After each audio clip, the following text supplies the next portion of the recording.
आप सभी को मेरा नमस्कार। और आज हम सीखने वाले हैं कक्षा 8वीं से अध्याय 10 बहुभुज। बहुभुज बहुभुज के बारे में हम चर्चा करेंगे कि बहुभुज क्या होती है। जैसे ये जो आप लोगों को सामने में जो आकृति दिखाई दे रही है, ये जो है कुछ आकृतियां बनी गई है और सबका क्या होता है, अलग अलग नाम होता है ना। तो ये 3 भुजा वाले हैं, तो इसलिए इसको क्या कहेंगे, त्रिभुज कहेंगे। दूसरा 4 भुजा वाले हैं, इसलिए इसको चतुर्भुज कहेंगे। तीसरा 5 भुजा वाले हैं, इसलिए पंचभुज कहेंगे। और ये 6 भुजा वाले हैं, इसलिए इसको षटभुज कहते हैं। या ये सबको क्या कहेंगे, हम बहुभुज भी कहते हैं। 2 से अधिक भुजाएं हैं, इसलिए इसको क्या कहेंगे, बहुभुज कहेंगे।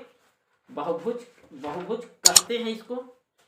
और इसमें देखिए, और यदि भुजा भी कर दिया जाए, जैसे ये 3 भुजा वाले ये भी है, 4 भुजा वाले ये भी है और 5 भुजा वाले ये भी है, क्या हम इनको त्रिभुज, चतुर्भुज या पंचभुज के नाम से जानेंगे?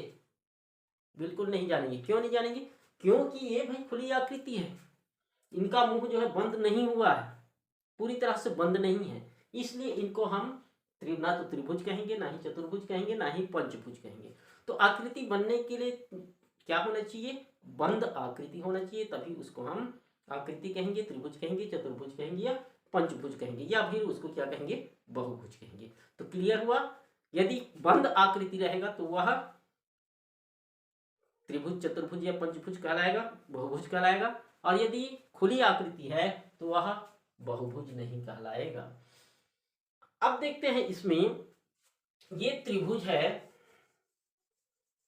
त्रिभुज का अंतःकोणों की बात करें, भुजा कितने हैं, 3, शीर्ष कितने होते हैं, 3, और कोण कितने होते हैं, 3, सभी 3 होते हैं। चतुर्भुज में भी भुजा 4 हो गए, कोण भी 4 होंगे और अंतःकोण भी 4 होंगे। इसमें भी 5 भुजा, 5 शीर्ष और 5 अंतःकोण। इसमें भी 6 भुजा, 6 शीर्ष और 6 अंतःकोण होते हैं। अब देखते हैं इसमें, अब त्रिभुज में तीनों कोणों का मान कितना होता है, 180 अंश होता है। कितने होता है, 180 अंश। त्रिभुज के तीनों कोणों का मान 180 अंश होता है। तो चतुर्भुज के चारों अंतःकोणों का मान कितना होगा? चतुर्भुज के 4 अंतःकोणों का मान ज्ञात करेंगे, 5 भुज के अंतःकोणों का मान ज्ञात करेंगे, 6 भुजा वाले का अंतःकोणों का मान ज्ञात करेंगे। तो कैसे ज्ञात कर सकते हैं? या हमें कहा दिया जाए कि 25 भुजा वाले बहुभुज का अंतःकोणों का मान कितना होगा। उसके लिए एक देखते हैं साधारण सा, इसको त्रिभुज में बदल देते हैं। सम्मुख जो शीर्ष है उसको मिला करके त्रिभुज में बदल देते। कितने त्रिभुज बना, 1 2। इसमें भी एक शीर्ष से त्रिभुज बना देते हैं। कितने त्रिभुज बना, 1 2 3। इसमें कितना त्रिभुज बनेगा, 1 2 3 4, 4 त्रिभुज बना। तो हम देखते हैं कि 4 भुजा वाले में कितने त्रिभुज बन रहा है, 2 त्रिभुज, मतलब 2 घटा देंगे तो कितना बचेगा, 2 त्रिभुज बचेगा, बनेगा। 5 में हम 2 घटा देंगे, कितना त्रिभुज बन रहा है, 3 त्रिभुज बन रहा है।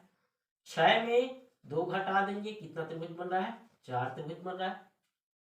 जाहिर सी बात है, मतलब कोई भी भुजा वाले हैं, कितने भी भुजा वाले हैं, उसमें हम कितना घटा देंगे, 2 घटा देंगे तो त्रिभुज की संख्या ज्ञात हो जाएगी।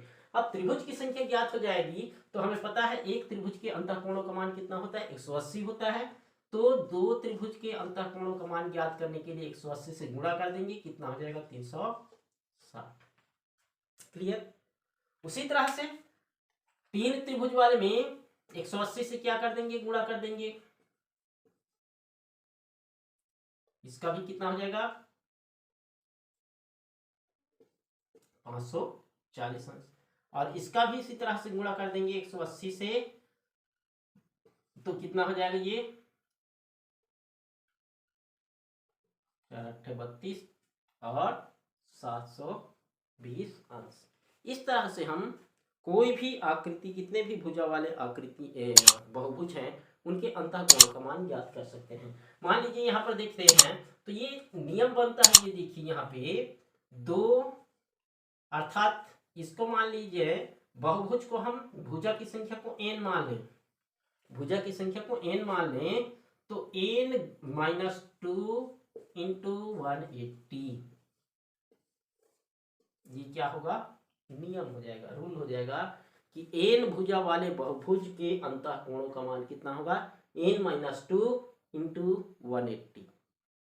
इस सूत्र से हम जितना भी चाहे 50 भुजा वाले हो 100 भुजा वाले हो उसकी अंतः कोणों का मान हम ज्ञात कर सकते हैं। अगला चलते हैं प्रकार में, बहुभुज के प्रकार। बहुभुज के प्रकार देखिए, ये जो है ऊपर में दिखाया गया है वो भी बहुभुज है ना, बहुभुज है। तो ये कौन से प्रकार के बहुभुज है ये देखते हैं। इसमें देखिए सभी जो शीर्ष है वह जो है बाहर की ओर निकले हुए हैं, सभी शीर्ष बाहर की ओर निकले हुए हैं और सभी कोणों का मान जो है 180 से ज्यादा नहीं है, हर कोण का मान जो है 180 से कम है। कहीं पर भी देख लीजिए 180 से कम है, 180 से ज्यादा कोई भी कोण का मान नहीं है। तो ऐसे बहुभुज को हम उत्तल बहुभुज कहते हैं। क्या कहा जाता है उसे, उत्तल बहुभुज। ध्यान रखना, उत्तल बहुभुज और अवतल बहुभुज, जिसका कोई भी कोण 180 से ज्यादा ना हो और बाहर की ओर शीर्ष जो है निकला हुआ हो, वह उत्तल बहुभुज कहलाएगा।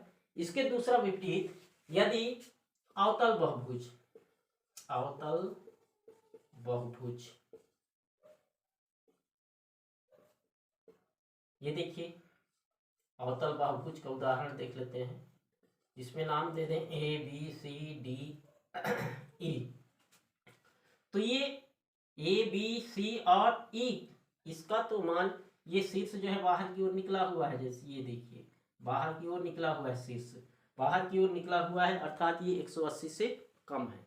लेकिन एक कोण जो है ये कोण अंदर की ओर धंसा हुआ है, देखिए ये कोण जो है अंदर की ओर धंसा हुआ है, अर्थात इसका मान जो है 180 से अधिक है। तो ऐसे बहुभुज को हम क्या कहेंगे, अवतल बहुभुज कहते हैं। इसके प्रकार में और होते हैं नियमित बहुभुज, नियमित बहुभुज, और दूसरा होता है अनियमित बहुभुज, अर्थात उसका उल्टा।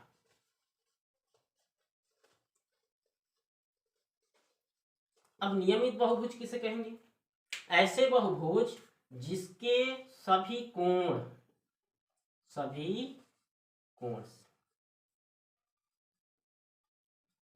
और सभी भुजा बराबर हो, वह क्या कहलाएगा, नियमित बहुभुज कहलाएगा। जैसे हम बनाने की कोशिश करें,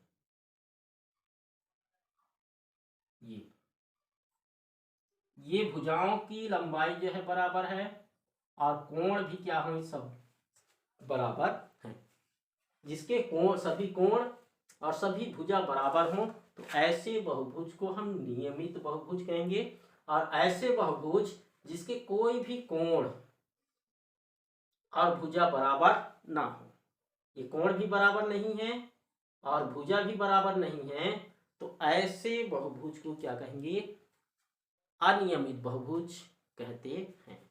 ये बहुभुज के प्रकार हैं और बहुभुज में अंतः कोणों का मान कैसे ज्ञात करते हैं, ये हमने आपको बताया।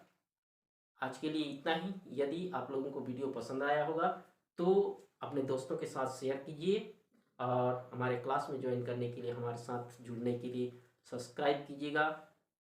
और कुछ कमी रही होगी तो कमेंट कीजिएगा।